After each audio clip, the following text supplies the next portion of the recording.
লতিরাজ কচুর ভালো বীজে ভালো ফসল হয় জানতে দেখুন ভিডিও।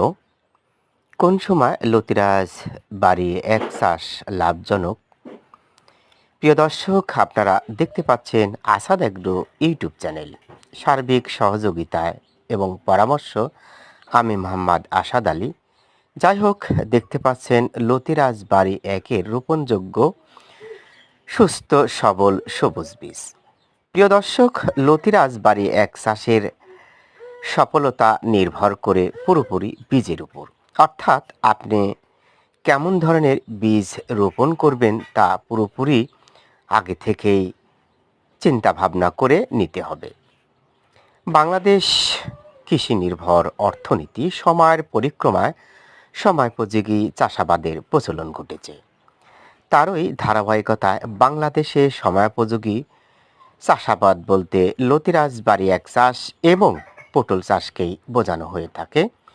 কেননা আপনি একবার চাষ করলে মোটামুটি 8 থেকে 10 মাস ফসল সংগ্রহ করা যায় এবং অন্য যে কোনো সবজির তুলনায় লতিরাজ বাড়ি একের লতির দাম ব্যাপক হয়ে থাকে। কেননা এখনও লতিরাজ বাড়ি এক চাষটা তেমনভাবে সম্প্রসারণ হয় নাই।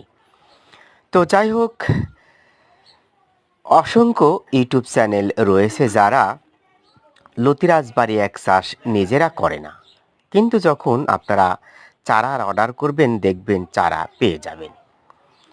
অন্যর কাছ থেকে নিম্নমানের চারা সংগ্রহ করে আপনাদের প্রেরণ করবে।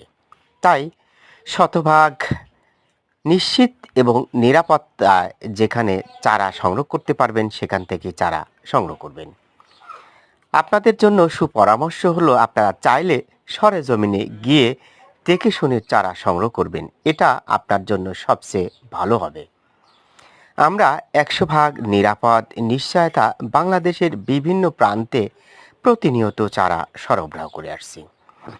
প্রিয় দর্শক, আপনারা জানেন ভালো বীজে ভালো ফসল হয়।